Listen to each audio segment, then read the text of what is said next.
Welcome back, everyone, to the Deep Dive, Episode 3 already. This time we're focusing on something that may seem simple at first glance, but trust me, there's a lot to learn about benign lid lesions. Oh, absolutely. Benign lid lesions are everywhere in ophthalmology. I mean, we see them constantly. But actually diagnosing and managing them properly, that can be a little tricky sometimes.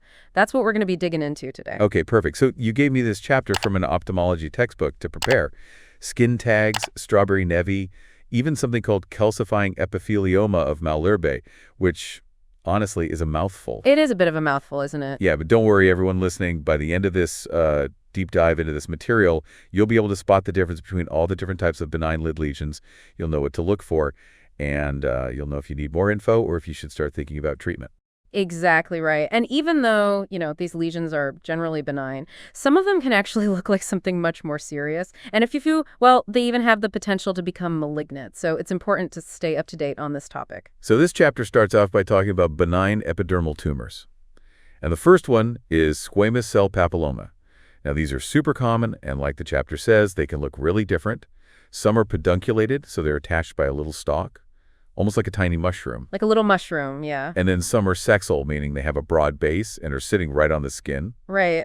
And then you have the filiform type, which are these long and thin, kind of finger-like projections. Now, what's interesting about some of these papillomas is that they actually caused by HPV, the human papillomavirus. Really? HPV on the eyelid, that's not the first thing that comes to mind. Yeah, I know. But when you think about it, HPV can infect the skin and mucous membranes, so it makes sense when you think about it that way. And you know what? That actually changes how we manage these patients. Like, we might want to talk to them about the HPV vaccine, especially, younger patients with a lot of these papillomas or ones that keep coming back. Oh, that's a good point. It's easy to just treat the lesion and move on, but sometimes we have to look for that underlying cause, right? So the chapter lists a few different ways to treat these papillomas. Yeah, usually you can just remove it. It's pretty simple. But cryotherapy, laser ablation, or even chemical ablation are all options too. It just depends on, the size, where it is, what it looks like, things like that. Makes sense. Makes sense. Okay, so let's talk about another common one. Seborrheic keratosis. These are those brown plaques, and they often look like they're just stuck on there. I see these all the time, especially in older patients.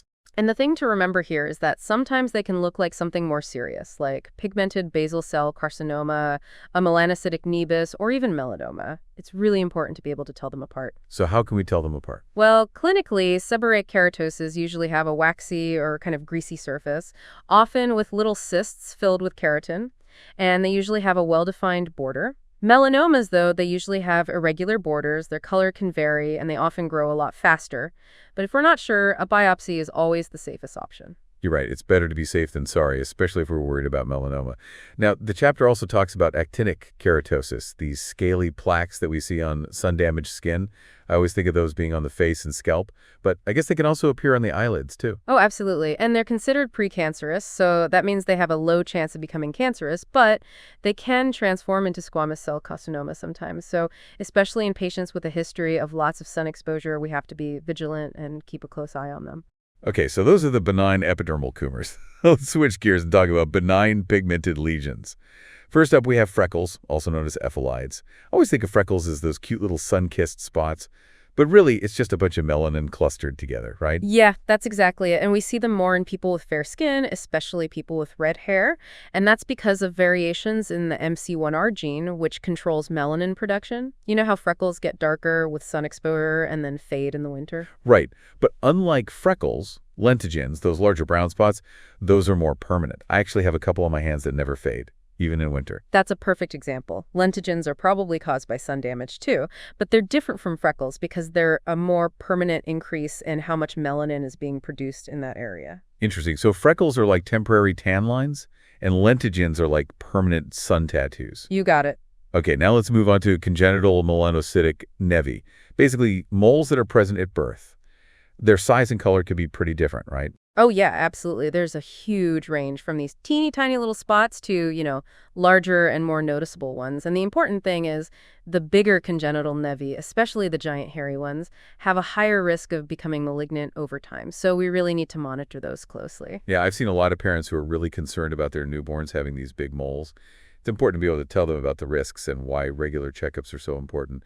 The chapter also mentions kissing nevi. Have you heard of those? Yes, those are when you have a nevus on one eyelid that seems to be kissing a matching nevus on the other eyelid. It happens when a nevus splits during development. Wow, that's fascinating. It's amazing how these little quirks of development can be so visible.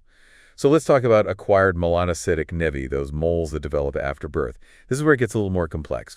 It does. There are different subtypes of acquired melanocytic nevi, and we group them based on what they look like under a microscope and how likely they are to become cancerous. It's super important to know these subtypes to make the right diagnosis and manage them correctly. Okay, I'm ready. Tell me about these subtypes. So first we have the junctional nevus. This one is flat, brown, and usually doesn't cause any problems. It's called junctional because the nevus cells are located right where the epidermis meets the dermis. Okay, so what about the compound nevus? The compound nevus is raised and can range in color from tan to dark brown.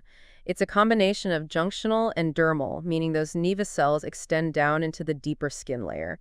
And because of that junctional component, these are a little riskier than the junctional nevus. And the last one is the intradermal nevus. That's the one. It's the most common type and usually has less pigment. It also often has a bumpy surface, what we call papillomatous. It's called intradermal because the nevus cells are only in the dermis. The good news is that intradermal nevus don't become cancerous. So just to recap, junctionals are flat, compound are raised, and intradermal are bumpy. That's a good way to remember the basics. Yep. That's a good way to think about it. And remember, we're really just scratching the surface here. There are other variations out there, like the balloon cell nevus, the halo nevus, and the Spitz nevus.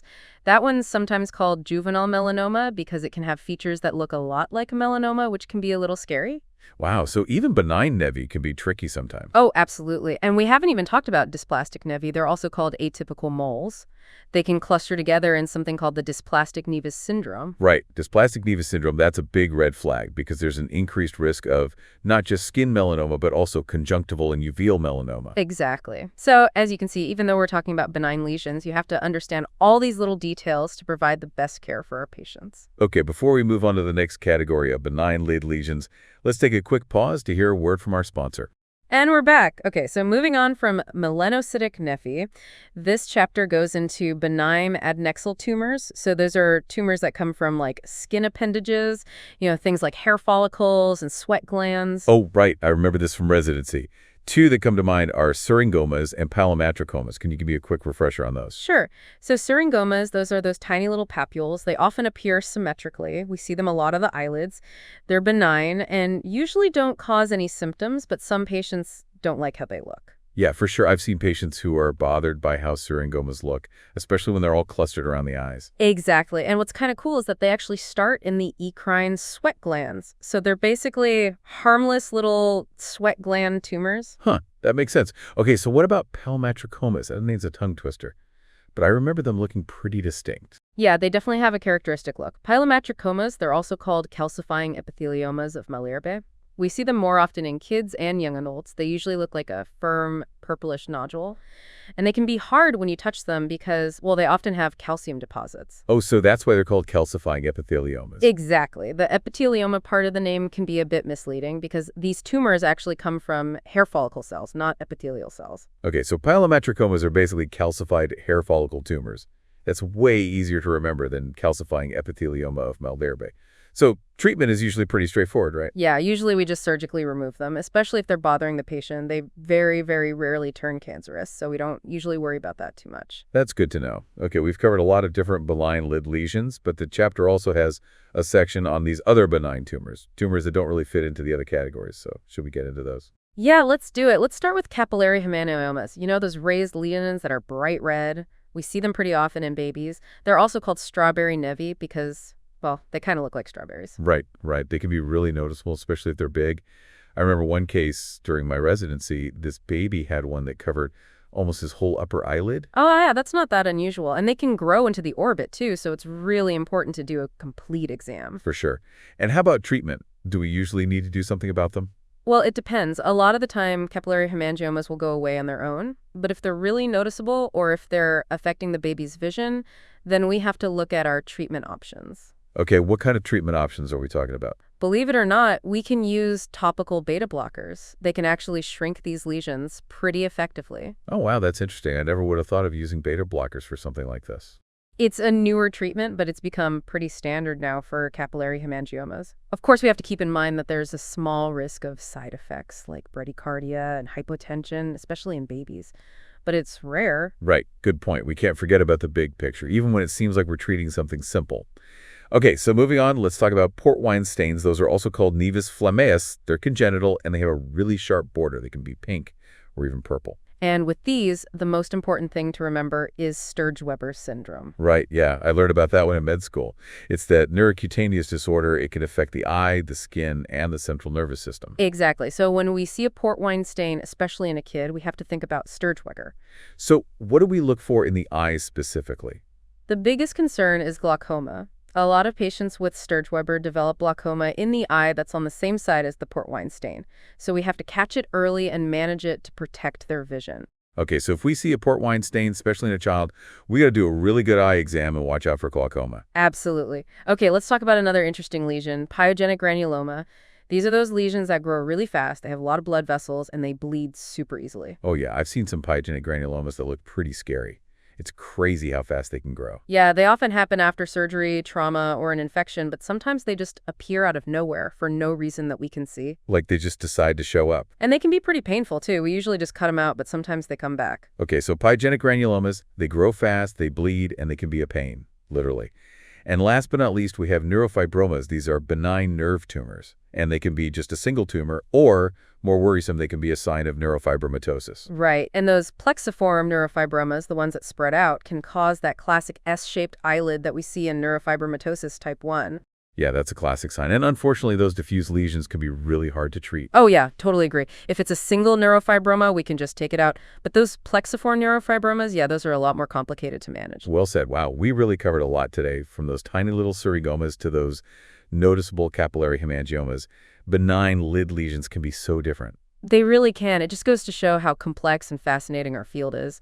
And we have to know about all the different types, what they look like, and what problems they can cause to take really good care of our patients. Absolutely. All right, before we wrap up this deep dive, let's take a quick break to hear a word from our sponsor. And we're back for the final part of our deep dive on benign lid lesions. So we've gone through a tons of information today, everything from common freckles to the more dramatic-looking capillary hemangiomas. What are the key things you want our listeners to remember from all of this? You know, I think the most important thing is, even though we're talking about lesions that are benign, we have to get the diagnosis right. Some of these can look like something a lot more serious. And like we talked about, a few can even become malignant. So taking a good history, examining the patient thoroughly, and knowing when we need to do a biopsy are all key skills for any ophthalmologist. For sure. And it's not just about knowing the lesion itself, right? It's also about understanding what else might be going on with the patient. Like with port wine stains and Sturge-Weber syndrome, sometimes a skin lesion that seems simple can be a sign of a more complicated issue. Yeah, exactly. We can't just treat the eyelids and forget about the rest of the patient. And this is especially important when we're dealing with kids who have lid lesions. You know, it's funny. When I first started in ophthalmology, I thought benign lid lesions would be easy. But, well, like we've been talking about today, there's a lot more to them than you might think. I agree. It really shows how complex and interesting ophthalmology is. Absolutely. So as we wrap up, what's one piece of advice you'd give our listeners when it comes to benign lid lesions? That's a good question. I'd say stay curious, keep learning, and don't be afraid to ask questions. The more you know about these lesions, the better you'll be able to care for your patients. Great advice. And with that, I'm going to thank you for joining me on this deep dive into benign lid lesions. I hope everyone listening found it helpful and maybe even a little bit fun. It's been great talking about this with you. And to all our listeners out there, we'll see you next time for another deep dive. Next time, we're going to be talking about the not-so-benign lid lesions, the malignant ones. We'll be discussing how to identify them, tell them apart, and how to manage them, because those could be really serious. Until then, take care, everyone.